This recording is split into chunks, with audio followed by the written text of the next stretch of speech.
craziest hamster cuts in the game. I don't know about all that, but I love hamster. Yeah. How did you start? If you guys don't know what hamster is, so he cuts on the opposite side of the fader. So he sets the crossfader in reverse and cuts on the opposite side. Was it just more comfortable for you? It was that, and so I started DJing at a really young age, and the mixer that I had, it was like real cheap. It was like that Blue Dog Newmark. It was like real small, and it came like in one of those DJ packs. But I had inherited it from my brother. He tried DJing for a little bit. He was like more into drum and bass and rave music and stuff like that. And then he kind of got tired of it, so I pretty much inherited that setup to practice on. But I would scratch, and eventually the fader gave out, so I started scratching with the channel faders. And I noticed that when I got a new mixer, that I was so used to that feel. When I got a new mixer with the hamster switch or the reverse switch, it was just natural. Like it's the same feel. Faders. Yeah. So I just stuck with it. There's still some stuff that I can do normal, but yeah, for the most part, it's just hamster. Yeah. So how long have you been when did you start DJing? Well, I started when I was about 12 years old. Wow. And then I got real lucky really fast. I did a guest slot on the radio station, the hip hop station here, when I was 13. Like the morning host saw me practicing at a Guitar Center and came up to me and gave me his card and said hey, have your parents reach out. I want to have you on my show. So I did that at a really young age, and that was my first taste of because I would listen to the radio all the time, and I hoped that I would get on the radio someday or do something like that, but I didn't expect it to happen so soon, At Guitar Center too, that's everybody's dream. You go to Guitar Center, no matter what instrument you play or whatever you do, I feel like everyone's just doing their audition. Everybody's just on the stage, just this is the most complicated song I know how to play on guitar, or the craziest drum solo in the world, hoping that someone comes up to them and hands them a card and gives them an opportunity. I swear, but I've never met a real actual person that's happened to. You know what I mean? And I wouldn't even say I was there to get noticed. The thing is I didn't have the best DJ equipment early on. So back in the day, instead of my parents taking me to the park or whatever to play basketball, they would take me to Guitar Center. So I had started building my own record collection. So you'd have to give them, my parents would have to give them their driver license, and then in exchange they would give me a pair of needles to go hook up to whatever no way equipment they had, which was usually the best 2 Techniques and a Rain 56 or a Vestax 07 or whatever. So I was practicing on that stuff at the Guitar Center, and yeah, that was my park or skate park, recess, whatever you want to call it, was going there. I love that. I missed that 56. Yeah. What was your first real mixer, you would say? My first real mixer was probably a Staten SK6. And that was a solid mixer, but they had come out with the Focus fader. I don't know if you remember that, but it was like a super light crossfader. And the guy who actually invented it, he partnered with Staten, but his name's DJ Focus, and he's from Arizona. So that was pretty ironic. But yeah, I had bought that fader and put it into that mixer just to give me a little bit more of an edge. But yeah. So I started DJing at a really young age, and then, life, being a kid, I was into wrestling and stuff like that. So I kind of stopped for a while, and I really didn't it was always in the background, something that I would, just do, but I really didn't start taking it seriously until probably my last year and a half of high school, because I had a split schedule. So I would go to class in the morning. I had 2 classes, and I had this long break, and then there was this math class that I had to take at the end of the day because I sucked at math. But so I didn't live too far away from the school, so I would just go home, practice for a few hours, then go back to school, and then come back home and practice. So that was pretty much my life the That's last great. couple of years of high school. Did you have like did you ever have to have a real job, or were you always did you just like get out of high school and go full time DJing? Hold on, you hear my son? Oh, my bad. No, it's cool. Tell us happy birthday. What's up? Okay. Okay. All right. Let me tell your mom. My wife's working from home too, so we're trying to. Sorry. Yeah, I had a real job, and sorry, I'm sorry, but here, give me 1 second. Give me Are like you a good? minute. Good. Okay, cool. Yeah. Rick, I see you, bro. Let me know. So Rick Webb would have been on the show by now, people. Okay, actually, he was one of the first people. I was like, when I started the show, I was like, yo, I'd love to have you on, but Rick's work schedule didn't. You're always working, when we're doing the show. So that's the only reason why I haven't been on yet. I definitely want to have you on though, Rick. I definitely want to get your ass on here and talk about some things Mom's coming, bro. for sure. Hello. Yo. Yo. Yeah, so I had a job in high school because I had to have a job. It was like this program that I was a part of. It was like kind of like DECA, but I don't know if you heard of DECA. No. What's that? No, it's like a program in high school where they like teach you about business and Oh, that's like the dope. workforce and all that kind of stuff. So it was weird because I was the president of that like group, but I didn't even really do anything. But part of the part of the requirement was like we had to have a job in high school. So my dad worked for the city of Phoenix for like 30 years. He's been retired, and that played a part in my DJ career at a young age too. I could touch on that, but I basically worked like in the city at a bunch of youth centers, like babysitting kids. So, and the reason why I say that that had like a big part in my DJ career was because there were all these like pool parties and rec center dances and stuff like that that they needed a DJ for. So my dad was like, "Here, you could have these gigs." That's So perfect. yeah, But and then from there you just like jumped full time. yeah. So when I graduated from high school, I still stood on with the city for a few months, maybe like 6 months, and then the Phoenix Suns they put out like this, you know, thing or whatever. Uh, I think yeah, social media was barely coming around, but it was like on MySpace or Facebook or something like that. They're like, we're looking for a arena DJ. Um, Here's what you need to do. You drop off a mix, and then if they liked your mix, they'd call you back for a live audition. So my friend sent it to me, and I was at my job actually, and I had no mixes. I had my laptop, but I had like not well, I didn't have any new mixes. I had like radio mixes because by this time I was like DJing weekends on the radio station and stuff like that. So I just went into my mix catalog, took something, chopped it up a little bit in like GarageBand or something, found a blank CD lying around, burned it. I told my boss, I was like, hey, I'm gonna go drop this off. Like, luckily she was cool enough to let me go do that. And then like a few days later, I got a call for a live audition. Um, Was it like and American I, Idol? Like you went in there and they're sitting behind a desk just staring at you? yeah, Like what's that like? I never did a live audition in my life. yeah. So it was pretty intimidating because you have like a bunch of like, um, for lack of better term, like cornballs, like old cornballs that are just like, the higher ups for the basketball organization.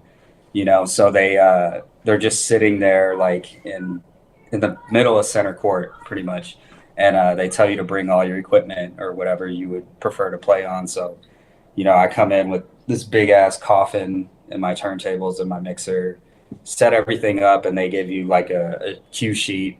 Basically, told you like, if you were in this situation, what would you do? Like what would you play? What would you say on the mic? Um, so yeah, and I'm not, especially at the time, I'm a lot better on the microphone now, but at that time, like I wasn't really, you know, on the mic that heavy, but I just kind of rose to the occasion and did my best and ended up winning the position to become the first Phoenix Suns arena DJ. And Wow. The first. I was like, um, well, yeah, I guess no, I was actually, I still worked for probably a couple years because when I got that position, I was like 21 barely or something like that, 21, 22. And what kind of situations did they give you? Do you remember? Like, what did they say? Like, was it like game situation kind of things? All right, this Yeah, happens in the yeah. game, and then Yeah, they're like, if there's like 10 seconds left on the clock and we're down by two or three, like, what would you play to like amp the crowd up? And what would you say? So yeah, I don't even remember what I played or I was gonna what I say, what would said, you but play? I mean, Thunderstruck? I don't know. Like, yeah, what do you it play in was a probably, stadium? yeah, it was probably something like, basic like that or Yeah. yeah, but yeah, I ended up doing that and basketball is probably like the only sport that I'm into till this day. But I've gone on to DJ for the D-backs, the Arizona Diamondbacks. That's our MLB team here in Arizona. I did 5 seasons with them, and then this past year I did my first season with the Cardinals. So Oh, I it's didn't kind know of that. yeah. Wow. So and I'm actually I'm pretty sure I'm going to be returning this following season. Um, but That's yeah, so cool. it's already been offered. We just got to have a couple more chats about it. But yeah, like I really, and it's crazy because like I know enough. Like I had to teach myself like what's going on in the game. But yeah, I don't really follow like those sports. But you have to have a little bit of knowledge to like do the job, I guess. Are you like a programmer? Or like, are you live? Like, how does it, like, do you have your full, like, turntable set up, everything, and you're just like basically like mixing songs real quick, like in the gaps and stuff? Or are you back in like a control room kind of programming? Like, what does it look like? Yeah, so for the Phoenix Suns, I was basically like marketed as, a part of the game production. So like I wouldn't say I was a mascot, but I was something of that. Like I was a reoccurring character that, would be throughout the game. So I would play like, pregame, halftime, timeouts. Sometimes we would have and the whole like one thing that has always been consistent with DJing for these teams is everything is already planned out. Occasionally they're like, hey, like there's some kind of weird, game situation, somebody gets hurt or something like that, and they're like, okay, we need a DJ to fill these few minutes. Um, but for the most part, everything is scripted. So, you know, we had like something called the fist pump cam or whatever, where like, they would just show. This was when like EDM was like big Yeah. like that. So they would just put the camera on people in the crowd and they would just do like the Jersey Shore fist pump thing. So I would just play that and kind of cut over it or, loop it live and They're that kind of thing. appropriating our culture. Huh? Oh yeah, It's you're out there. appropriating our culture. Yeah. Yeah. That's crazy though. So you get on like the jumbotron, like, all right, time for DJ Chris Villa, and they put you on the jumbotron, and then you'll do your thing real quick, like that. Like, Yeah, yeah, it was pretty crazy because they really like put me everywhere. Like when you're not just on like the jumbotron, like what goes on that jumbotron is on every screen throughout the whole arena. So um, wow. I got a lot of exposure. And then when I went with the D-backs, it was more behind the scenes. Like I was in the control room, and occasionally like the guy would come, with the camera into the control room and like film me live, and that would go up on the jumbotron. But especially here in Arizona, like baseball is like very old school, like conservative. Like it's almost like yeah, it's just like real basic. Like Yeah, I'm it's not a up slow there game. playing. Yeah, and I'm not like playing future. And Yeah, it's like yeah, it's just totally different from still got basketball. organ So, players at baseball stadiums and exactly. all that. Shout out OG Bobby. He's like one of the nicest guys, and he's been their organ player forever. Oh But no shit. but yeah, it's just a totally different culture versus basketball. Basketball has a lot more like like flavor, I guess. I Not was to hate just on about to say baseball, that. but No, I hear but you. yeah, I'm trying to like find ways to like keep it PC, but I'm just gonna say what I'm gonna say. But Yeah, you don't gotta worry about um, this show. Don't you worry. yeah, You can say whatever. We're yeah, baseball is not as flavorful as basketball, and then yeah, and then doing the Cardinal stuff is like play Future, play Young Dolph, play whoever Lil whatever is the yeah. hottest rapper at the moment. So it's everything is every sport, every team is a little bit different. So So I discovered you through your videos online, obviously years and years and years and years ago. I've been following you for a while, and I want to I can't trace back to your like online roots. I can't find it. So you and I didn't even know you got hired that young. So you started doing the professional baseball thing. You still worked full time for a little bit. Eventually, you just went all in. And I'm sure like just getting that much exposure, it also gets you more opportunities just for like outside gigs and things like that. But when did you start making videos and stuff online? Like what gave you that idea? Like what was your what were your thoughts on all that? Because like you amassed like a huge following and and I can't find a video where you sucked. Like there was no, you just hit the ground running like in like the mid 2010s. Like 2015 is like kind of when I discovered you, I think. Around there is like, did you start out of nowhere, just start like posting your routines, or was there like a yeah, method so to your I madness? yeah, I mean, dude, when I look back, it's crazy. Not to like big up myself, but I feel like I was one of the first on Instagram and stuff like that to like post videos because so my timeline is a little crazy, but I was a radio DJ for a very long time. Um, I did every like day part that is there. So I did morning show, I did lunchtime, noon. I did five to seven p.m. every day, like the traffic slot. Mm. I did both the pop and the hip hop station. Um, so when Instagram came out, and even before that, like with YouTube, like I was posting up a few videos and stuff like that. Um, but I didn't really like with YouTube, like you have to edit the videos and that kind of thing. And I wasn't really taking the time to like dive into all that and dedicated a lot of attention to it. But once Instagram allowed like the 15-second loops or whatever, Yeah, I remember that. yeah, so before I would go live on the radio every day, or even when I was live, I would just hit record or like tell my wife, like if she would be in the studio with me, like, hey, record this real quick.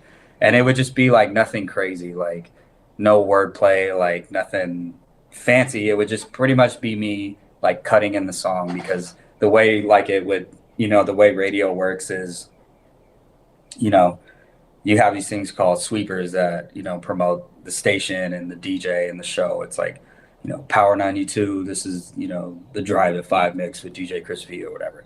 So Hmm. right there, like I was like, that's the perfect intro. And, it's promoting everything and it's letting people know that I'm live on the radio. So what I would do is I would mix in the instrumental. I'd hit the sweeper, start recording when I hit the sweeper, and then just cut it in. Cut the song in and then boom, like hit the post or whatever is what they would call it. And Yeah. that was it. I would just post these like 15-second like little scratch videos of me cutting the song in. And then before I knew it, like, started getting love on them. I believe like DJ City had started asking me to like do some videos for them, but it was just nothing like steady. And eventually like it grew from me like doing the radio thing, doing my own like little video routines to doing content for DJ City on their YouTube channel. So what I would do with those is I would just chop them up, because you can't fit like a 5 minute set, obviously. So I would just take little highlights and just post those up, and then just kind of grew my social media following in the DJ community. Yeah. I think because at one point it was almost taboo to kind of put your stuff out there, I guess, because it's like you don't want to like your ideas getting stolen, like that whole like the culture kind of. I'm assuming you're like similar to my age, right? Like I'm 33. Yeah, yeah. Yeah. I just turned 34. Hold on. All of my presents. They're in the car. Sorry, he wants to know where his presents are. They're on spring break right now.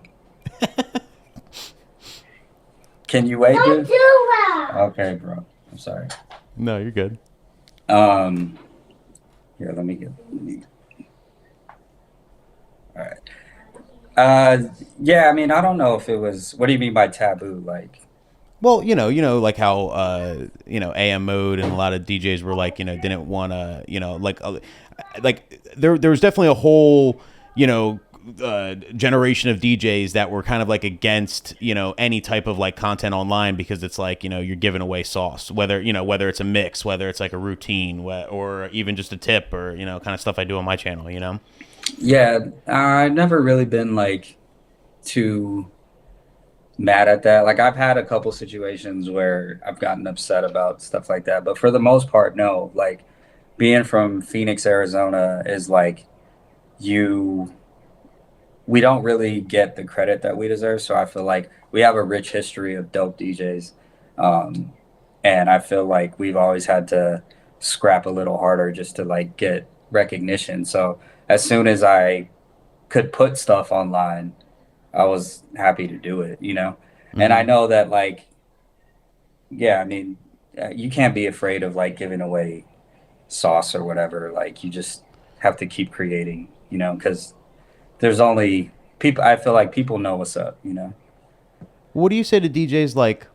Because I feel like when you start coming out with videos, you were so good already. Like, you know what I mean? Like like I said, like as far as I could dig, I can't really find too many videos of your process. Like in other words, like of you, like baby cuts, not that great, and then oh wow, look, like 2 years later, he's really good now. Like you just like you came out swinging crazy.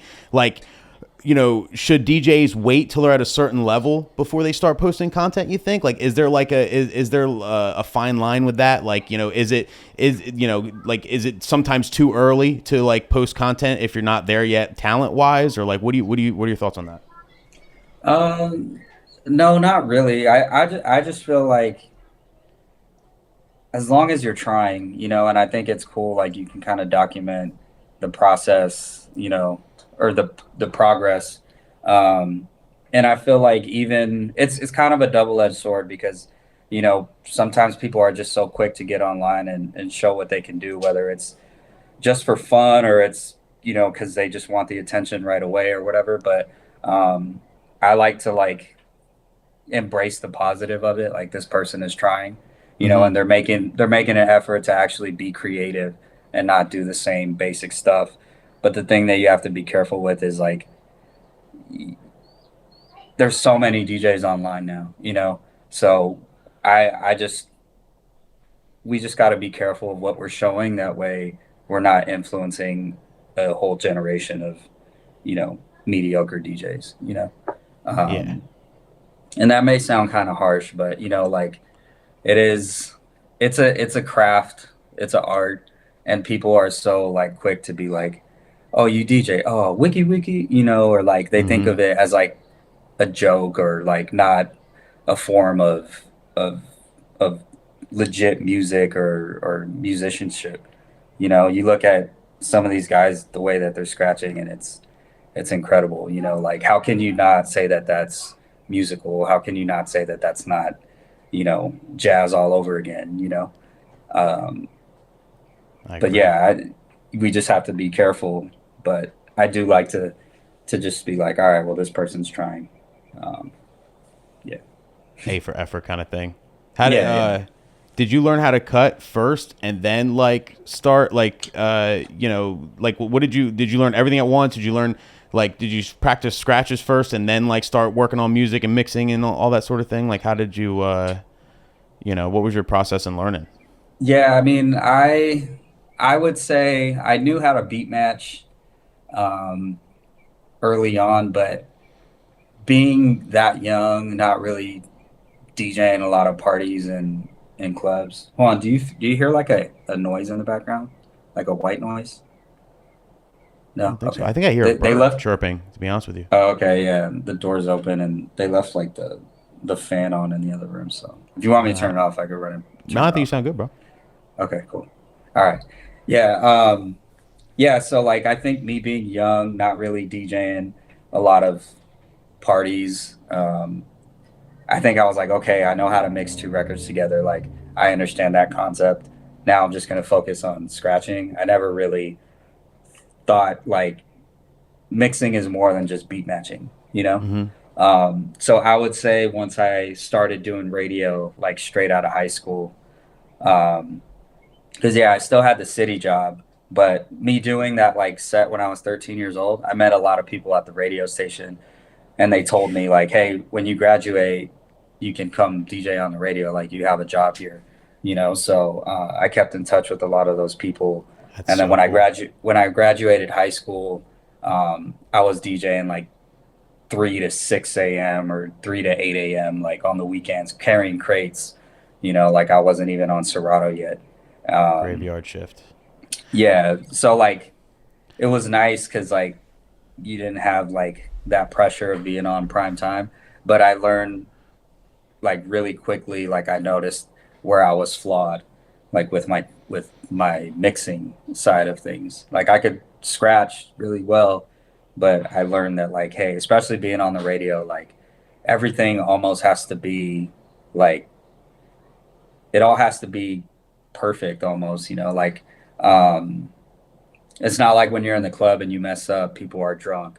You know, they don't really notice. They just want to keep partying. But when, you know, you're playing on the radio, people are tuned in their car, you know, crystal clear sound, and you mess up, like they're like, Yeah. "Oh, what the hell And is then they that? There's run off something the wrong with road and crash, and it's all your fault. it." It's like a live train wreck, God forbid.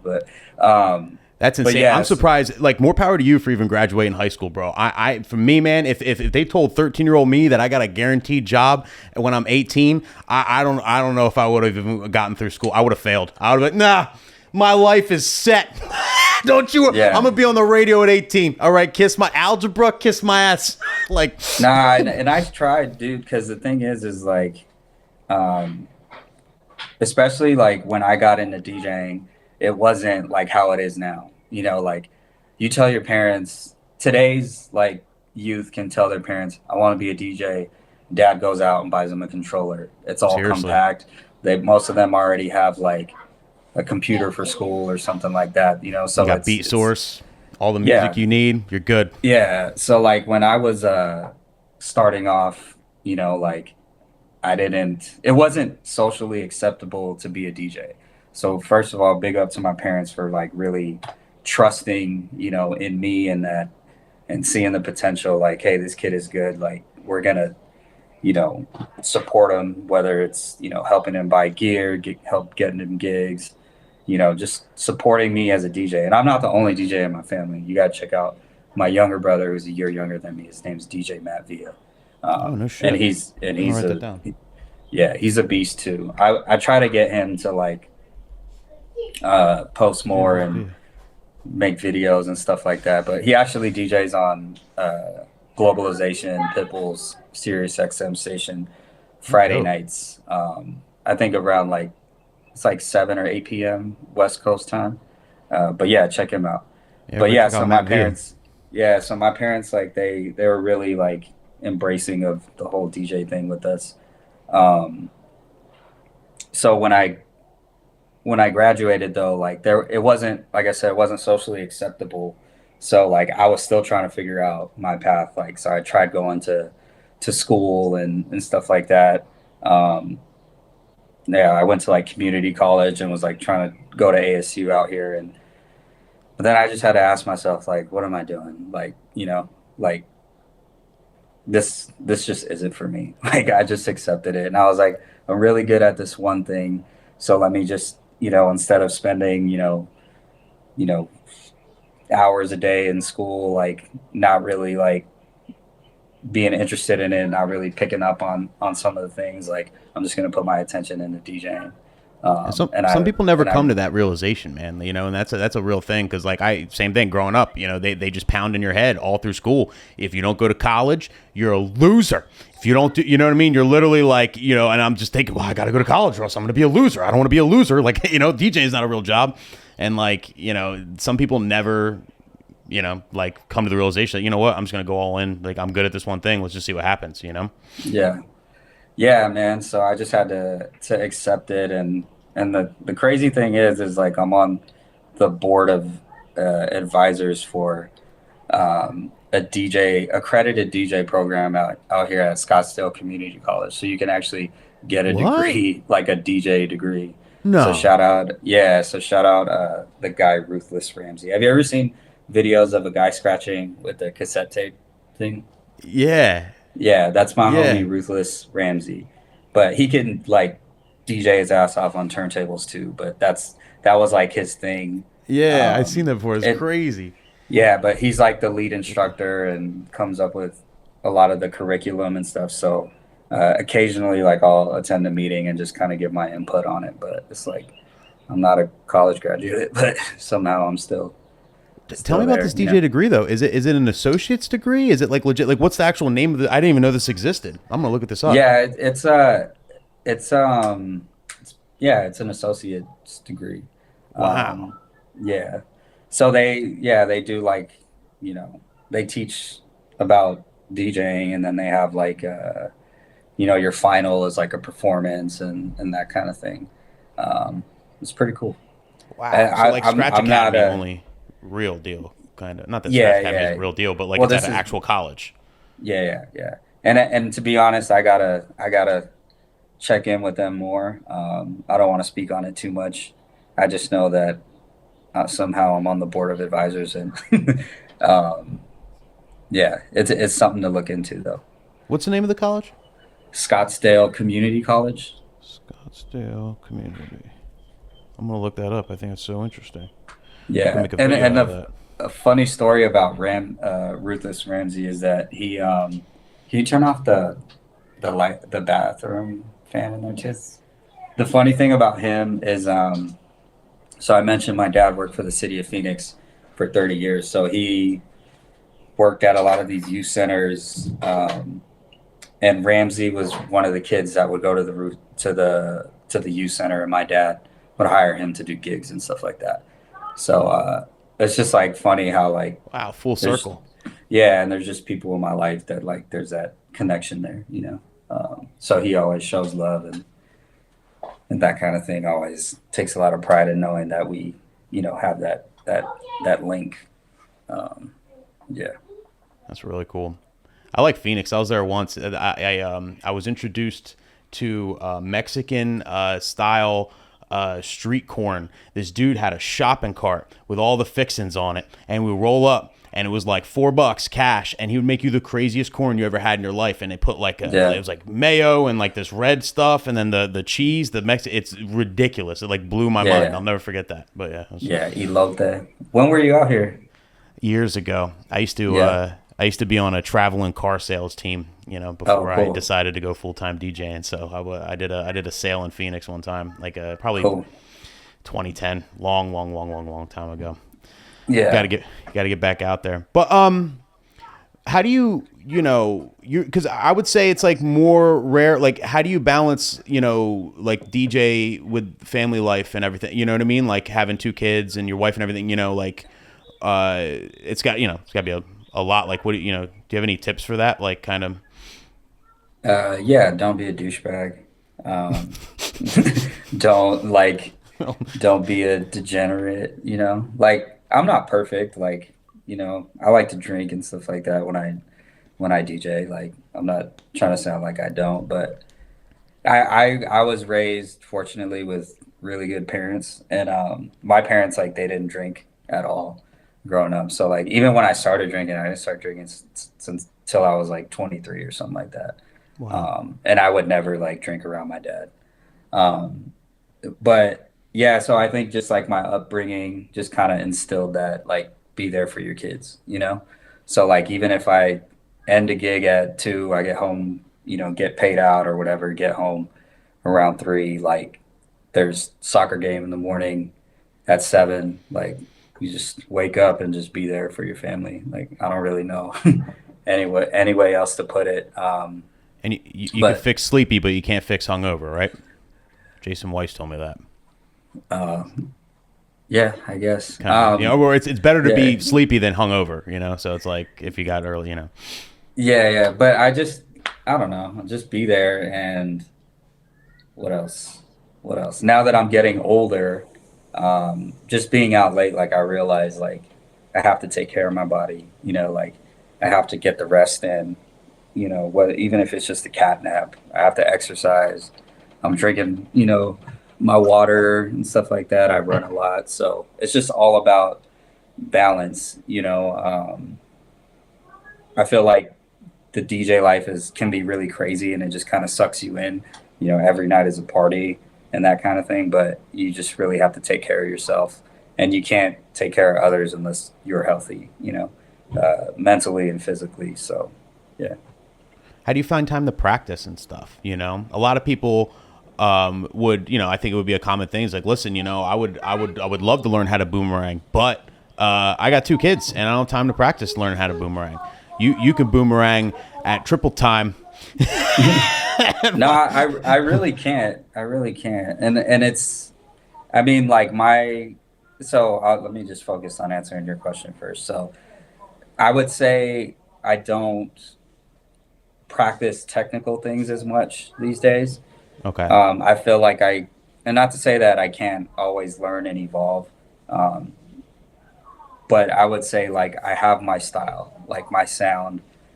And what I really practice on now is building out like ideas and, concepts and doing routines and that kind of thing. So all of like my skill, like my scratching, my timing and all, that's all necessary in order for me to execute these bigger ideas. Because I'm not like, people like say like, oh, Chris, like you scratch so fast and whatever. Like, yeah, to a certain extent, I'm not trying to like downplay what I do, but the way I like to approach my DJing is I like it to sound good, like I like it to be, because like I mentioned earlier, like DJing always gets a bad rep. Most of the stuff that DJs do will go over, people's heads. So I try to DJ in a way that it's like people can consume it, people that aren't like DJs at all, and they can respect it. So when it comes to like my scratching and stuff, I just try to do things and be like super rhythmic. That way, I can get my message across. That's a huge nugget though, because I think some people don't think of it that way, like thinking it from like the average person's perspective, like someone who's not a DJ, like building your routines and the way you do your quick mixes and your videos in a way that like obviously DJs will love it, but like outside people, if you know nothing about DJing, you still look at that and be like, wow, that was pretty cool, like I like that, like that was, I don't know what he did, but that was cool. And that's how you truly can really grow online too, you know what I mean? Because like DJing is such a small niche of people, you gotta appeal to that's how you appeal to the masses. Yeah, and I'm not saying like totally like dumb it down, but it's like a lot of music that comes out, like the people that are behind making the music, like they're crazy dope musicians, but they know how to like fit things into a song and make them sound good. That way, people can still, digest them and enjoy them. So yeah, and like when it comes to scratching, it's like I like to, focus a lot on the fundamentals and then build on those and like, do them at different speeds or with different, pressure on the record. Because, like Spin Bad is like a perfect example. Revolution is a perfect example. Like D styles, like phrasing and doing things like things that you might, just because it's not like a quadruple flare or whatever, but like the way that they phrase a scratch sentence, with using like, I don't want to say basic, but it just has more flavor to me. I don't know. Just funky. Yeah, it's just funky. It's like catchy. Funky. Yeah. What's your process for coming up with ideas? Like, are you on a regimen of any type? Like, do you like have like your creative time, once every day at this time, or like, is it just like things just pop into your head and you run them down somewhere? Like, what's your whole process? Yeah, just ideas just pop in my head, and then I'm like, then I'll just run to my studio and get on my turntables and start trying to like work out the idea. And then once I get it, where I'm like, oh, that's cool, then I'll just put the camera up and film it, post it. On the spot. Yeah, I mean, I still practice it, and get it to where I like it, but that's pretty much it. Like, I don't really sit, which I probably should sit and like try to like sketch out ideas more. I'm starting to see like other DJs, like I find out that like that's their process, and I never really approached my DJing like that, but why not? Well, it's exciting too when you come up with an idea and it's like, oh my god, I can't wait to like post this because like this is a good idea kind of thing. At least that's for me because I never sit on things either. Like if I come up with an idea, I'm also just I get the thing down and I film it on the spot. I'm like, look at this, Yeah. and then it's like, well, I could have elaborated a little bit, but this is because I came up with that day. Yeah, and a lot of stuff that I do too, like even once I put it out, like then I'll go and I'll do it in the club and I'll do it a different way that's actually better than I might regret posting it the first time. Right. Um, sometimes that's the way it works. You ever do weddings? Occasionally, occasionally. Yeah, I mean, like when I travel and do clubs, first of all, I like to travel. I like to experience, new cities and new people. And sometimes, like what I would get paid for a wedding is, you know, equivalent or more or whatever. They're around the same, like what I would charge to like go do an out of towner or whatever. So it's like, do I want to like, deal with people for a year in advance or go DJ for a few hours and make, just as much, if not more of the money? That's how I So like to so look at weddings are your it. favorite? What you're saying? Yeah, yeah. No, but I respect it and I think it's cool. Like, like I've been watching like what you do and stuff like that. And I will say that like, um, I've done weddings. Like I have friends that do them and they'll basically sell me as like an add-on. Like, hey, we can get Chris Villa and, And you come and drop a just, set. yeah. And then they'll just pay me out like my rate or whatever. Gotcha. And that can be fun, but like all the logistics and the planning, like it's not really my thing. I like more just like the clubs and yeah, I hear you. It's definitely not easy. yeah. That No, and in respect to you guys and yeah, it's a different grind. It's a different grind, but it's fun too. Well, there. So I don't know if everybody knows, but there was a documentary. I saw the trailer. I couldn't. It's not out yet, right? The One for All. yeah. No, it's not out yet. Um, we're just ironing out a few things, legal things and stuff like that. But yeah, Yeah, it's done. I got a clip of it. Did you know I'm in your trailer? Yeah, dude, I actually noticed that. Oh, you It's did? funny. Yeah. Yeah, but I forgot to bring it up. It's like because we did like a little like friends and family viewing at one of the theaters out here and seeing it like on the big screen. It wasn't the trailer that I saw, but it was like I think it was like at the Three Style event and you're in the Yeah. crowd. Yeah. Yeah, Look, I I was got it like, right oh, here. if I win this, then it's like it changes a lot. God bless me with this talent. Like, why not make the most of it and try? I want to be respected for being dope. DJ Chris Villa. Look, bottom left hand corner. Yeah. Your That was set a was fun so night. dope that day, man. You Thanks, came to man. Philly. Oh shit! Hit the wrong button. Sorry about that. It's all good. But yeah, I had no idea they were filming. I thought that was all red. I remember seeing cameras and all that, but I just thought that was like Red Bull 3 style stuff. You know what I mean? I had no idea where they're filming a doc. Like, how did that come up? Like, how did you? Yeah, it's kind of it's cool. It's kind of weird, but Were they following you I around don't for know. like a while? Like, or like was it like a month or a week or just during the 3 style Yeah, it thing? was it was like during the Three Style thing. So I would say probably like a few months prior to Three Style.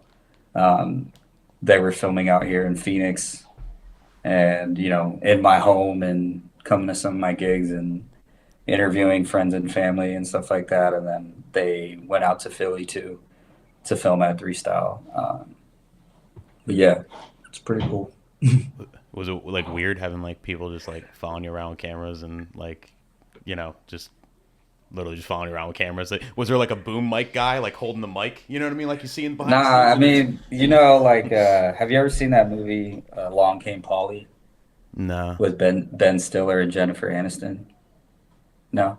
no. Okay, well, there's the actor. He passed away, but he was like in Hunger Games.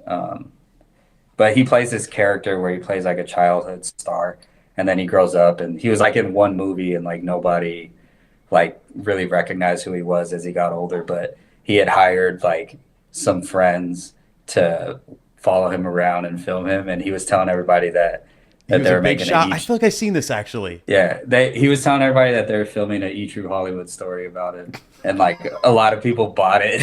So like whenever I talk about this, like I can't help but thinking of that, But I didn't hire these people to make this documentary about me. I went to high school with these friends of mine, and their brother who was older than me. He was already like graduated by the time I like even got to high school or whatever. But he went on to move to LA and got into movies and film, and he's done a bunch of like independent stuff and a bunch of acting. And I was like one of he just like took an interest in me and was like, why is this, kid from Phoenix, like why does he keep doing like all this cool stuff, like the radio stuff, the sports team stuff, like now he's in this DJ competition, like I think it'd be pretty interesting to film something about you. So he shot me the idea, and I was like, yeah, that's cool. I never really took him seriously, but he was pretty persistent and convincing, and something just told me to do it, like on a deeper level. Like my mom passed away. It's been 10 years, um, and I got to like know my mom up to a certain point, but I'd also like, like I didn't have enough time to really like dive in, and like I wasn't mature enough to really realize things, you know, that I would realize now, if that makes sense. So, because I'm much more mature now, I can understand, her story better. Um, so I always wish like, oh, like I wish I had more footage or whatever. So I guess one of the reasons why I chose to do this was so that I can leave something to my For your wife and kids. kids. Like if God forbid something happens, at least they have like something to look back at, and it's like coming from me. That's Yeah. that's really really dope. Like, if someone approaches, like, how does that work, like financially? Like, if they approach you to do a documentary, like, did you work out a contract with a certain cut, or you're just kind of like, you know what I mean? Like, is there like any like are they gonna put it on Netflix and things like that? And then like how does all like behind the scenes kind of stuff work? Yeah, I mean, I can't really speak too much on some of that stuff, but basically, like, yeah, it has to get shopped to like streaming services and stuff like that. Right now, it's being shopped to film festivals, so it has to go that route, and then Gotcha. hopefully we'll see what happens after that. But So and yeah, then if a streaming service picks it up, then you talk, then you negotiate, all that behind the scenes stuff. But for now, yeah, you kind of just filmed it and see if it gets kind of picked up. yeah. Well, I negotiated some stuff just to do the filming. But yeah, that'll come later. We'll see what happens with that. Do you have any financial tips for DJs when it comes to like getting your rate and things like that? I mean, you started so young, so you probably had some experience where you kind of had to like learn like the hard way, I guess maybe of asking for enough money, getting what you're worth, kind of thing. Like doing all like the radio and then transition, and once you kind of like gain clout, like like how does do you have any tips for DJs like that when it comes to like just money? Yeah, I mean, do your taxes. Set aside. I would say set aside at least like 30% from each check, um, to pay for taxes. Um, but aside from that, like as far as like getting your rate, um, eh, you have to look at every opportunity as something, because we're not what we do is like it's different from like you get in the corporate world, you go to these trainings, like you go and get your master's and, like you get all these things to add to your resume so that you can eventually get more pay out of somebody.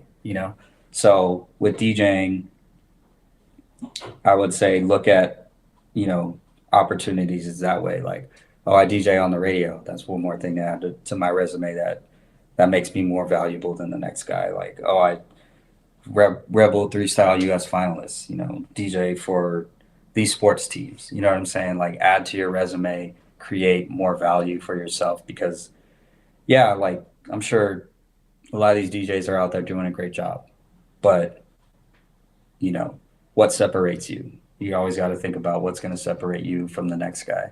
And then make sure that when you're asking for more money that you're actually worth it. Like don't just because you DJ, like doesn't mean that you deserve all this money, because you you have to be able to justify it.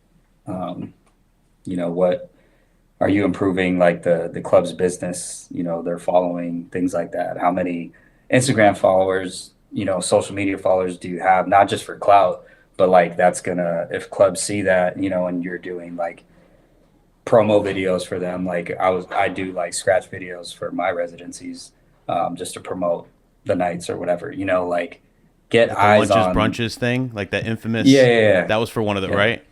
Yeah. Yeah, like stuff like that. Just don't be lazy. Don't be lazy. Make sure that if you're asking for more, then you're bringing something else to the table. And that's a really good basic idea you tools. have. I haven't seen a lot of DJs do that, where you literally do routines that promote where you're going to be at your certain residencies, and then I'm sure they repost it, right, like on all their sites and stuff. Yeah, yeah. What like did you just like how'd you come up with doing that? Did you see it somewhere else, or because I don't think No, I've no. seen I it. just it was just a natural thing, just because I was already doing videos, just just to show off DJing. But and I think I just did it just because, like I said, like I wanted to show the clubs that like, oh, this guy's a little bit different. It's more than just like posting like the typical picture. I'm at the club selfie. Or like, you know, the freaking let's film the drop or whatever. And like, yeah, that stuff's cool. I do a little bit of that too, but also like, here's something cool to market your business, right? So, and it's fun. It's fun. Yeah. Like, I do an arcade bar. So when I first started doing it, it's called Cobra. It's like the first video I did, I just flipped like some Cobra Kai samples before like the Netflix show like came back Yeah. on, and just I'll have to send you like some of the other stuff I did and the lunches, brunches. Like that was for a brunch party that I did out in Phoenix, and that just flipped lines from Biggie, Juicy. Yeah, just And some of these videos are getting shared, like got shared on like let's say like DJ City and stuff like that, and that's like such a valuable thing because from like your perspective, like with the bar, you could say, or the club or whatever, you could say, listen, I did this video, but on top of it, it also got shared by a huge page with a couple 100,000 people on there, so it's more exposure to the bar, so like it just all kind of works hand in hand. It just gives you more I feel like leverage overall too. You're just like more value, like you're so valuable to them, like with that, like that's like I feel like nobody does that. yeah. Sorry, I'm Such- reading some of these comments. Super interesting. Yeah, we Cleveland got said, shout out I Cleveland asked for Terry. money just because I haven't had a gig. Yeah, I mean, everybody's different. I just that these are just my ideas, my thoughts, the way I roll. So I mean, take it. Everybody's different. You've had a bunch of amazing guests, so every now and then I'll catch up on those and just take little gems from each and everybody. Like, Thanks, man. yeah, Appreciate you watching. And Nitsa with the super chat. Appreciate you. 900 all day. I love that mixer. I'm a big fan of the 900. Just asked a question. Yeah, and it's just thinking outside the box. I think that's so like valuable and like such a way to kind of set yourself apart from other DJs. Most DJs kind of just show up and do the gig. And it's like, what can you do to add value? Really looking at it from the bar's perspective, the club's perspective, and and that's how you can get paid more, demand more, and you're Yeah, I gotta come out to Phoenix. You probably like, are you it out there? Are you the man out there? I'm somebody, but yeah, ask Cleveland. Cleveland's come out. Oh, really? You know the thing is like I would say like I'm a force in my city, but I don't really.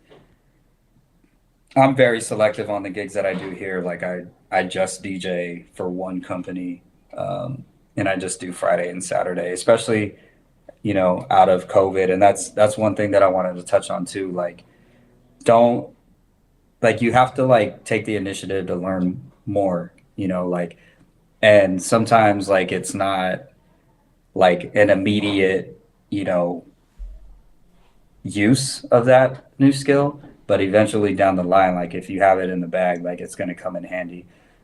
So the reason why I say that is like doing the promotion for the clubs that I play at or the gigs, whether it's in town or out of town.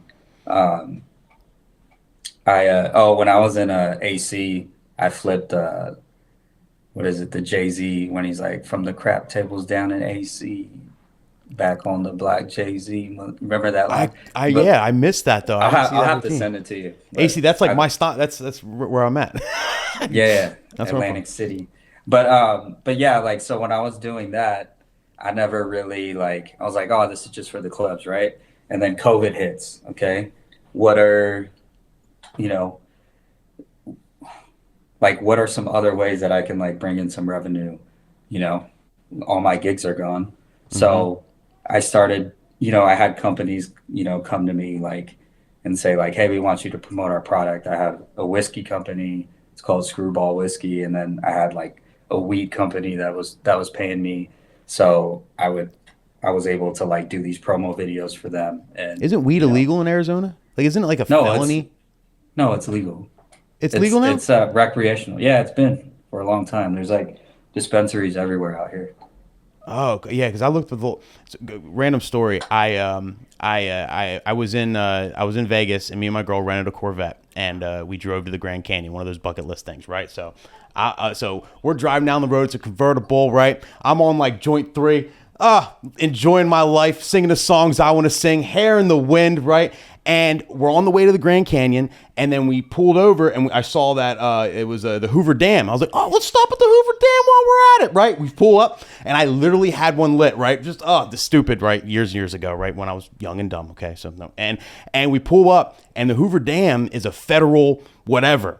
So there's feds up there with straight up AKs or something just standing at the thing. I was like, right? And I was, put it out, put it out. I was like, we're looking for the Grand Canyon. They're like, oh, you got to go back that way. And then we turn around and then nothing happened, thank God. I looked up the law later, and apparently any amount was a felony, like any amount. I'm like, oh my God, they would have locked me up for like months.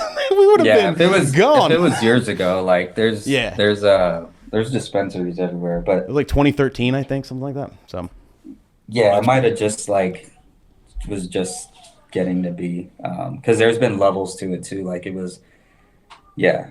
But anyway, I'm not gonna act like I know everything, but I know that's legal. I have enough friends and family that hit Oh no, I dispensaries. believe. You know, But how'd you promote the brands and stuff? Like when they approach you, like how did you go about that?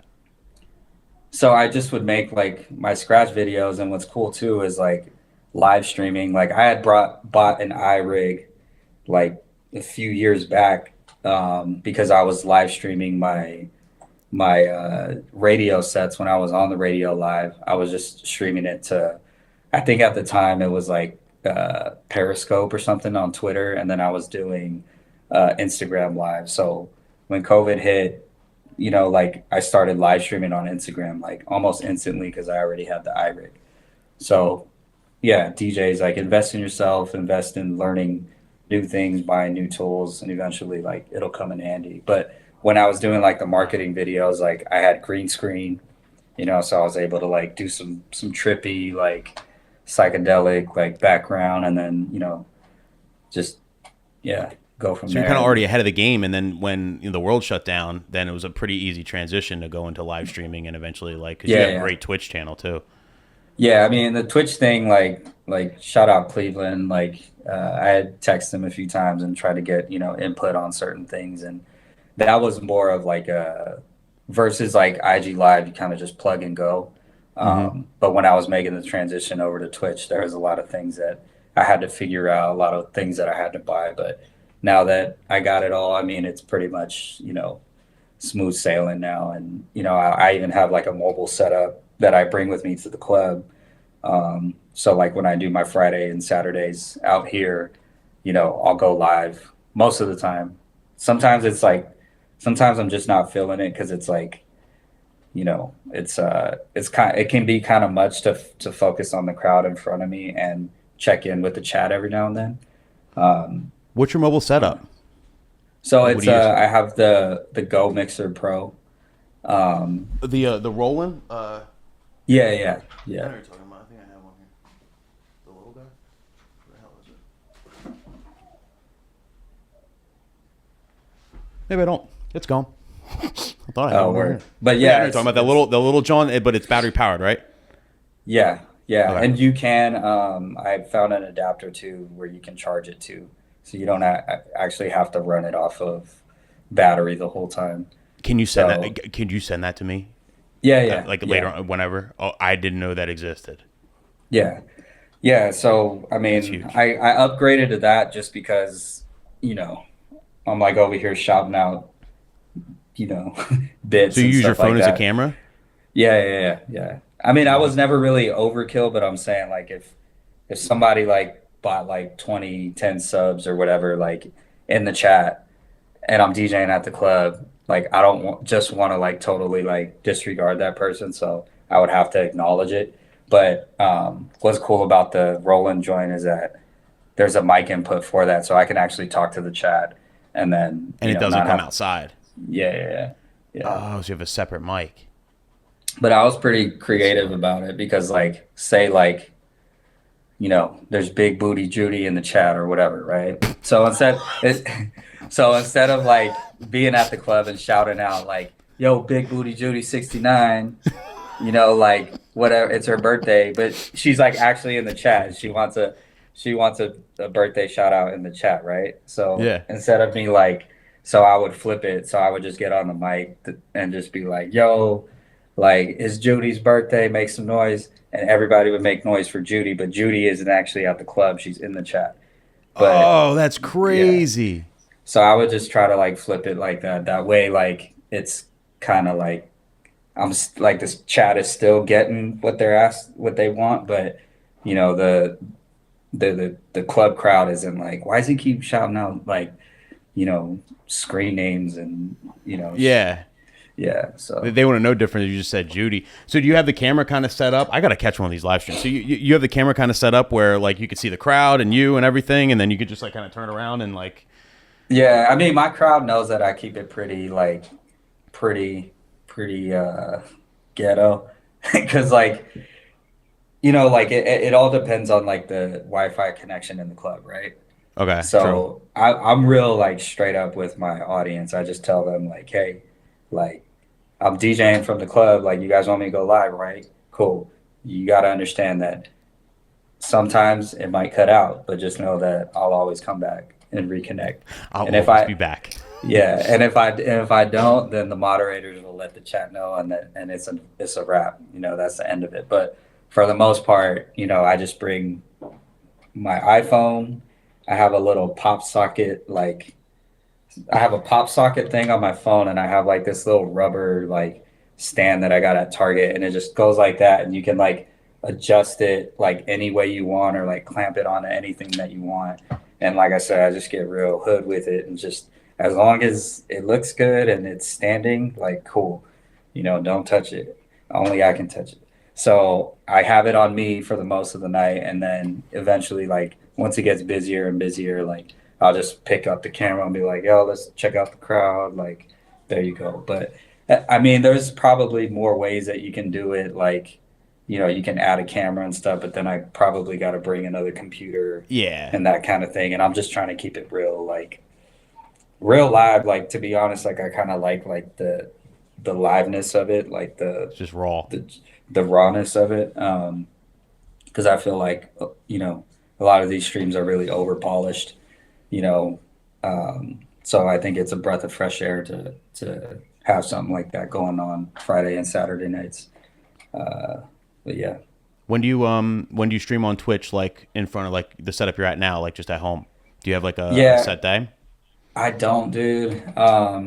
And I think what helped me is like early on, I was DJing so much on Twitch that you know, I really feel like I built a good connection with my audience. So, um, and there's, they see my family, like they know, they kind of have a good idea of who I am, and that I got a juggle family and all this other stuff. So when I pop up, they're there, and it's nice. Mm-hmm. The only steady day that I really do is Sundays, but even that, like, I don't have a set time that I jump on. I usually jump on around 3 p.m. Arizona time, and I'll go for like till like 9 p.m. or 10 p.m. But Wow. yeah, yeah. So I do this show on The Sundays. Tios and Yeah, it's called Tios and Tias. For the people that don't speak Spanish, that just means aunts and uncles. But the reason why I did that is because I have like uh, a love for oldies, and like being Mexican American, Chicano, like that's like a big part of our culture, like the lowriders, the oldies. Um, so it's stuff that I grew up on. And also, like when I was a kid DJing, my aunts and uncles, 40th birthday parties or whatever, like I had to play a lot of, freestyle music, a lot of funk, soul, like 90s, West Coast hip hop. So I kind of just like, I don't want to say like the show is like all oldies. It's just, I like calling it Deals and Theas because it's like a bunch of the shit that I would play for my aunts and uncles, and that was their musical taste was, freestyle, funk, soul, slow jams, just even like some mariachi stuff, like Mexican music. Um, yeah, and it's just a big pot of gumbo, but I just play it all and have fun. that's And dope though. And usually filming yeah, outside, right? It's usually like everyone's there. Like it's usually like you're basically DJing a party, but then you're also streaming it live, right? Kind of. yeah, yeah, yeah. When the weather's nice enough, when it's not too hot, yeah, I'll do it outside, and I'll have like my core group of friends and cousins just come through and kick it, and we drink beer and tequila, and they'll grill carne asada, and that's our Sunday. The steak. So Hell yeah. yeah, somebody in the chat said Art LeBeau. So if you do you know who Art LeBeau is? Art LeBeau? No, Art LeBeau is this like West Coast radio legend. He's very like up there in age by now, but he's done this oldies and like slow jam show forever on the radio, and he's like I think he's a white dude, but he just like it's so funny because like you get like these hardcore like gangsters that will call in. They're like, hey, like I want to dedicate this song to my Heina or whatever. Like Heina means like my lady, or like I want to dedicate this song to my man. He's been locked up for 10 years or whatever. Okay. Like and they got all these like It's a big booty crazy. Judy. No, they got like cry like my name's Crybaby, and I want to shout out like Smokey or whatever. But it's like you get these like hood calls, but he'll air them on the radio and then he'll shout them out, and he has like one of the whitest voices ever, and he's just like, "This is going out to like crazy, crazy Joe" or something like that, and then it just play like the softest song ever for them. But he does like these he does these well, Cleveland, me and Nick are like the same age. I just found that Yeah, out. Cleveland. Don't be discriminating. But and like he'll do like these oldie jams, like they'll sell out like across the West Coast, and he'll book like all the old like you know funk and soul and slow jam groups to do their songs, and yeah, it's like he's become a part of the culture. But the reason why I bring that up is that's kind of like how I model my show. So like eventually, like I'll just stop with the mixing, and I'll just play like you know some doo wop and like dedicate it to whoever in the chat, and Let just me hear your white voice. Let me get that white nah, voice. nah, nah, Come on. nah, I'm not gonna do it. But I just there was one time where I was like pretty buzzed, and I just like lowered my voice octave, like just was like real smooth for like 2 hours, and I was just talking like this.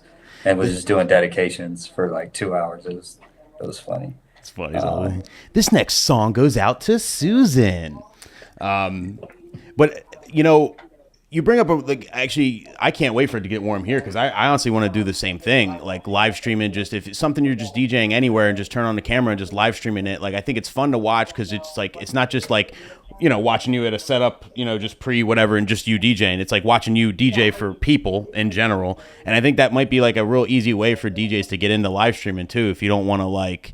If you want to just, wet your whistle, and just like, not have to like, come up with a whole show and all the theatrics and all the crazy stuff that like some people do on Twitch, maybe if you're just DJing the cookout already, just, you get the little roll and go mixer. I think it's like $150 or something like that.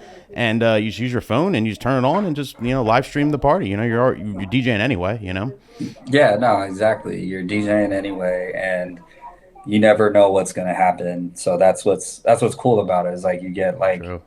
The crazy uncle or whatever that, wants to sing karaoke or something like that. And like, like, yeah, like I take DJing seriously. Like I can DJ my ass off, like it's been my lifelong passion. But I tell people because I do get a lot of people like when I post it on my story, like on Instagram, they'll go to tune in and they'll be like thrown off because they think like, oh, Chris Villa, like he's gonna do some crazy like routines like throughout the stream, and then I'm just there like doing shout outs and love dedications, to people in the chat. But it's like this. I don't know. Like I love doing stuff like that, and it's something different, and it's authentic to me. And It's super authentic. Yeah. That's what people like on Twitch. I feel like. Because I get people all the time, like they're like, like I don't have a big following on social media, like I don't want to jump on Twitch, and like that's their excuse. And I tell them, like, no, there's DJs that I never even heard of on social media, A lot.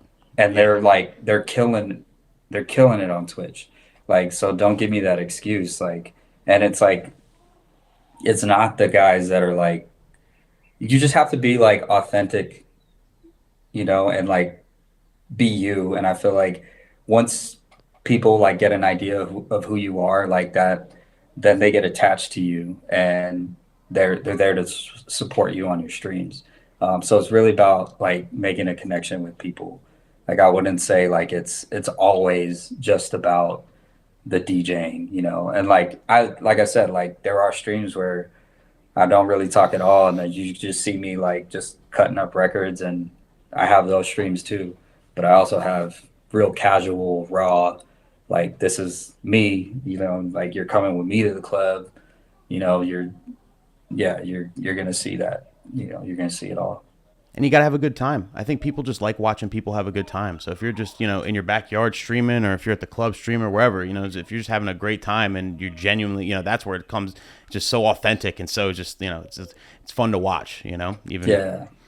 It's like, Yeah. it's like crazy. Don't take it too seriously. Like we get to play music, like have fun, Literally. Yeah. Well, I can't let you go without asking you, and obviously it's kind of a complicated answer, but if you got any tips or whatever, like how did you learn how to cut? How what was what was your process in the early days? Like how did you get so clean? I mean, you one of the best out there in my opinion. I think because I don't grade that you're technically very very clean, but like it's also you're funky about it. You know what I mean? Some DJs are the most technical DJs in the world, but they don't have the funk. And I think you're kind of best of both worlds. So if you have any like tips for the people. Yeah, I would just say like focus on learning like the fundamental scratches, like babies, chirps, stabs, and try doing things like at different tempos. Really master and become like master the scratches and learn how to do them in different ways, because it's not always just about having the most like tricks in your arsenal. It's about maximizing things. So that's what I've always tried to do. And I'm like a perfectionist at heart.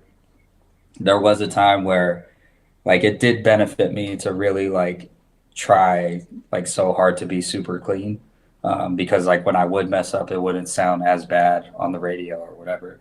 But I would say like you got to learn how to have fun too. Like build that base, get that there, but also don't be afraid to like just take the gloves off and you know be aggressive with it and in your face. I would say, but practice, practice, practice, and even with like somebody asked if I ever got into like house music, I think deep Mm-hmm. house. Yeah, I got into like house in the 90s and like Latin house and stuff because of my brother and drum and bass. Drum and bass was like the first genre of music that I started mixing with because my brother was big into drum and bass.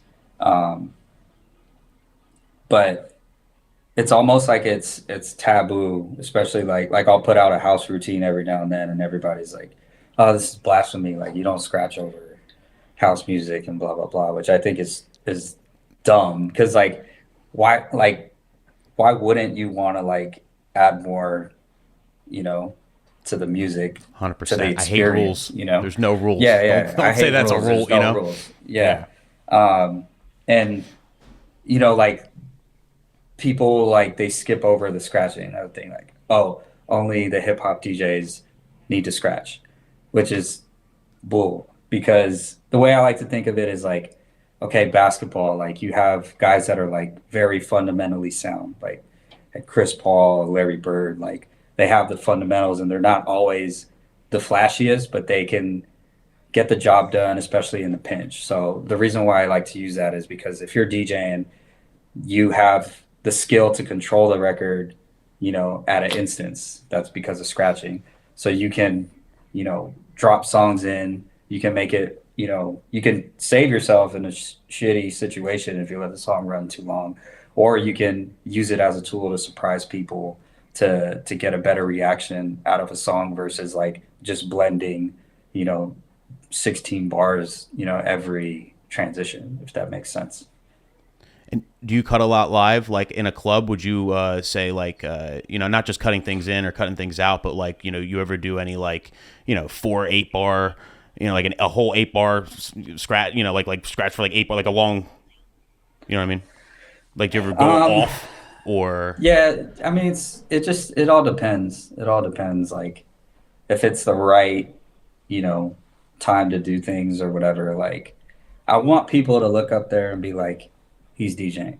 He's like actually DJing. There's no doubt about.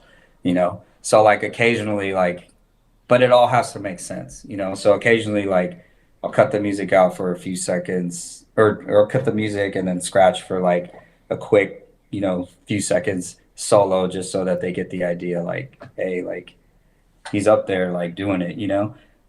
But what I said, like, it has to make sense. Is like make sure that the song, since I'm actually like stopping the music and giving them something to watch and take in, the song that I follow it up with that I'm dropping in has to be a banger. yeah? It can't just be you like up there like freestyling all night. Like, you got to be technically sound and, you know, good at it to make it translate well. And some DJs, they might not like that idea, like they want to keep the groove going all night, but like I like to take from the guys that I idolize, like A Track and Jazzy Jeff, and seeing them do stuff like that. Um, and like yeah, even though I'm rocking a party in a club, like what separates me from the next guy? So I still try to incorporate a bit of a performance element into my sets. 100%. With house systems, when you're on like a bigger house system, do you adjust your settings at all when you go to scratch? Since it's like, because like how house systems are so, you have these 50,000 watt systems, you can hear everything. Like do you like bring your volume down? Do you bring the bass down? Like do you do anything, or you kind of just go straight up? No, Is that I'm curiosity? totally mindful of all that. I think over the years, like, and it's also about, with the scratching thing, it's about picking the sounds too, right? That sound good. Like, you don't just want to like scratch a big ass, like heavy snare or, like Because it could be it's just, piercing. You can, yeah. yeah, yeah. Like you got to pick your sounds the right way and kind of have that intuition to know like what's going to sound good over a large system. Yeah, for sure. You can hear everything on those big systems. But yeah, practice, practice, practice, and then you said, just as far as mastering it, I mean, you basically did different variations too. So it's not just like if you think of a baby, it's just a wiki, wiki, wiki. But then like variations of that would be like how hard you press on the record and how like you drag and all that. Like you kind of just like that's truly mastering it. Like every different type of way to do that one kind of scratch. Is what you're Yeah, saying. different rhythms. Like you can start like with the pitch -8, then go to the middle. That whole same process, but put it on 45. And try to like build up your stamina. You switch the record or the turntable to 45. Yeah, just to make sure that like I'm able to do the scratch at different tempos.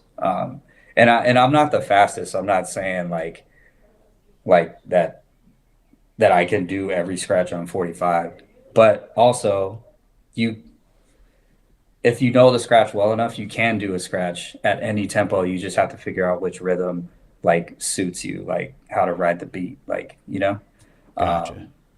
So yeah, there's just little things like that. Like it's not just learning like one single thing. It's like, how can I maximize it? And I think that's where the funk comes from. I think that's where like the real flavor comes from, is like, maximizing each scratch like that. I love it. Yeah. I'm not going to keep you too long, man. Any final words, anything you want to plug? Definitely, if you guys don't already, of course, like definitely follow him on Instagram at DJ Chris Villa. Your Twitch is twitch.tv/Chris Villa. I'll put it in the chat. Yeah, everything pretty much is DJ Chris Villa. I even have a YouTube channel, but it's You like do? Oh, I'll put that in the description. I didn't know. But I gotta get with you and like try to get some tips on. I don't know, like for some reason, like YouTube is just one of those things that I've always neglected. But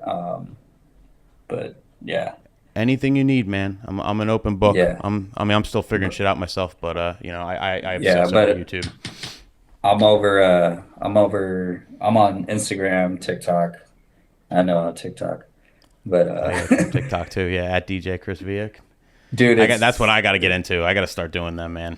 yeah, I've been focusing on it for the last like couple months, and I finally like got some good numbers. Like my last video has like 27,000 views or something like that. So it's cool to like kind of see it like paying off after a while. But TikTok is like a whole other game, and it's like, yeah, but I mean, yeah, I've seen some DJs on TikTok and it's different from what I'm doing, but I just want to do my thing the way I like to DJ on TikTok.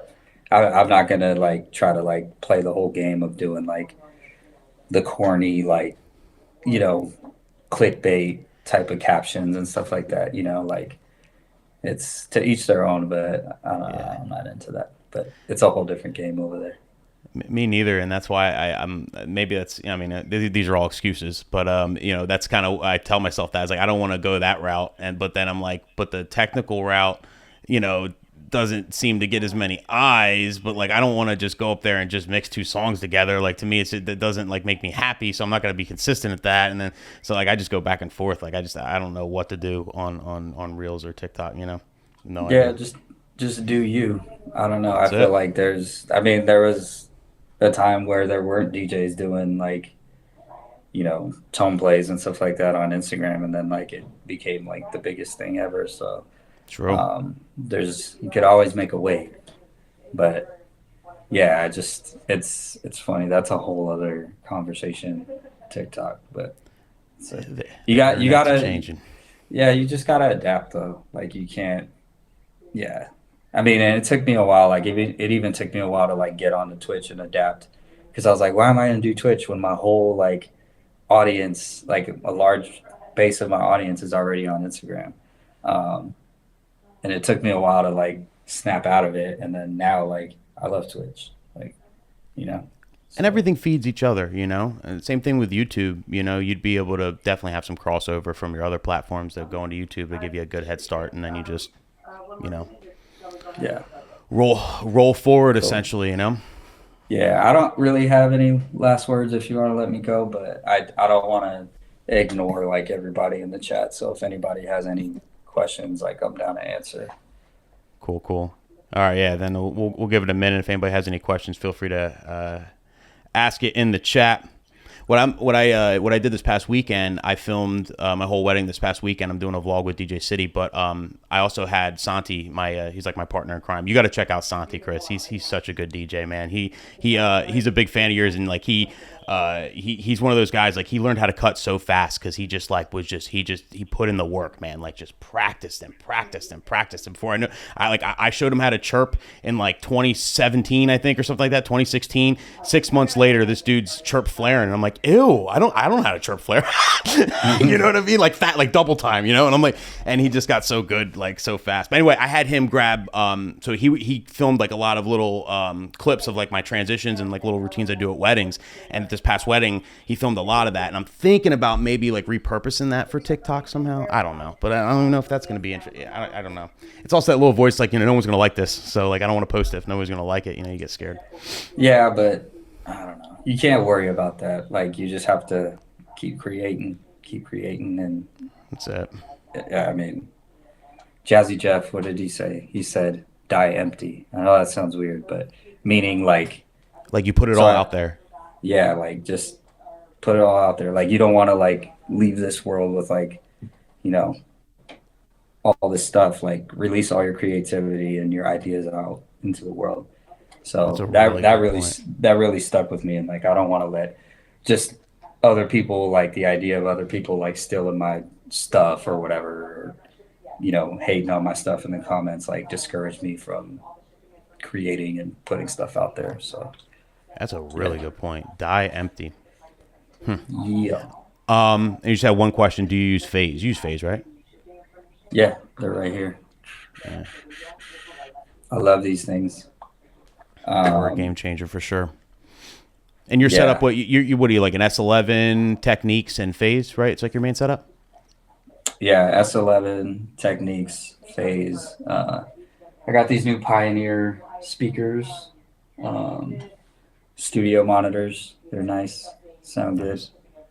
Yeah, and I mean, phase is like, I know, I see, and I'm just keeping it real with DJs. Like, I know, like I've seen some stuff said about phase, but I will admit they are a little finicky at times, but they work. And if you can just like work through some of those kinks, like they're amazing. Like I honestly don't know how I did, you know, certain venues with needles all these years, because just like dealing with the vibration and like the little and dust, you know, dust fro that you have to pick out of the needle. Like phase for the most part is like very, very stable, very accurate.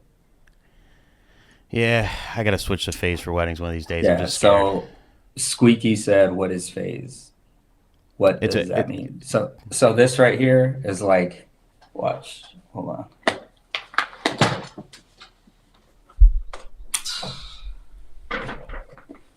All right, so it's like, you remember the DJ needle that you actually put the needle on the record. So it's like that. It replaced that, but it's a digital remote that goes on the center of your record.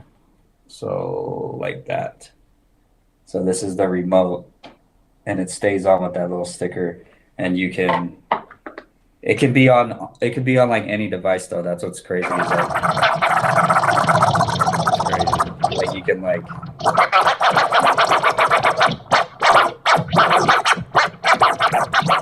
but that's a baby scratch, ladies and gentlemen. But obviously, like it's on the turntable right now. It's just not in the camera view, but that's me scratching on the record, so that's what it is. That's sick. It's a game changer for sure. Definitely a game changer, especially since they discontinued those shores. One of the worst days of my life. Yeah, same here. I got like a bunch of records. For some reason, I don't like calling records vinyl. I always call them records. But yeah, I feel like vinyl is like a hipster term now. Kind of is hipster. It did go hipster. I just like calling it records. But I have a bunch of records that like I'm sad that I can't mess with right now, because I haven't pulled the trigger on buying like any new needles, just because Try the haven't found vinyls. any. Try the Ortofon The vinyls. Ortofons, yeah, that was like the option that I was gonna go with, but They're you close, know, man, real close. They're honestly, I mean, I won't call them better, but like it's a smaller circle. It's a better, it's kind of a better signal than my M44 set. Honestly, I mean, the last set I have one brand new set that I'm just like keeping in here because I think it's gonna be worth like $100,000 one day, and I'm gonna like I don't know, cash it in. But my other sets are kind of wear out. But the vinyls are similar, man, like real similar. Like I think you would like them, and they're cheap. yeah, I mean, it's $100, and you get, I think you get 2 cartridges and then 4 needles. yeah. I've seen That's like all I there's have. different ways to set them up. Usually that So comes with the fader reverse, camera on the vinyl, mix cloud. yeah, the battery life is like 4 to 5 hours on the phase, and that's what scares me when it comes to weddings. So even though like I still use needles at weddings, but there's some venue with the dust, all that, the sparklers. Do you ever see those sparks that come out, right? That like wedding DJs use. Those like sparklers. They like emit this like dust. It's the worst shit ever. So like I can't even have them near my turntables because like literally my records, everything. Not to mention like my computer. I feel like it messes everything up, and it's probably cancerous. But it literally it's a layer of dust like this thick on the vinyl on the record. Damn. Yeah. and it's a nightmare. So it's like I gotta switch the phase eventually. I think I don't know. Yeah, or the new Pioneer controller looks pretty crazy. That does look crazy. If it I'm ever kind of comes, looking at that. I'll be Yeah, I'll but be the 40 cool by the time it comes. the cool thing about the S11 in phase is there's USB ports in the back of the S11 for CDJs, but you can actually plug your phase with no RCA directly into the back of the S11, and they So you don't have to work. plug it in your computer. Yeah, yeah, Oh wow. yeah. Yeah, I want the S11. It's just so much money. I still have like 2 S9s. For Oh, sure. word. Well, thank you for coming on, Chris. I appreciate it, Yeah, man. no, thanks for having me. Definitely fun and everything. I'll link you when I drop everything else. But yeah, once again, everybody, make sure you follow Chris if you don't already. Lots of great content. Just Google him on YouTube. You'll see so many routines. I was gonna play more, but I was like, it's sketchy. YouTube's gonna pull this video. So Yeah, I or just go check out my Instagram. I got a bunch of little videos on there. That's probably the best place to catch my stuff. tons YouTube, of I have stuff on there from like 12 years ago. Yeah, I guess I was a little older one, but yeah, you got a lot of stuff on DJ City's YouTube channel and stuff too, like all the Yeah, routines you did. yeah. So a lot of good stuff. But yeah, appreciate you, brother. Yeah, enjoy your week. Have a good weekend. Crush your gigs and everything. I'll All talk to you right, soon. yeah, man. yeah. I'm actually headed out to Austin tomorrow. Are you? Oh, dope. Oh, you're doing a South by Southwest? I'm not doing anything. I'm sure I can like figure something out, but I was just like, I need to go. It's like for DJs, Always it's wanted to just go. yeah, shit, come. It's pretty dope. Well, have fun out there, man. I'll be watching the stories. I'll live vicariously through you. I wish. All right, bro. Thanks, man. All right, dude. Take care. Thank you. Later, bro.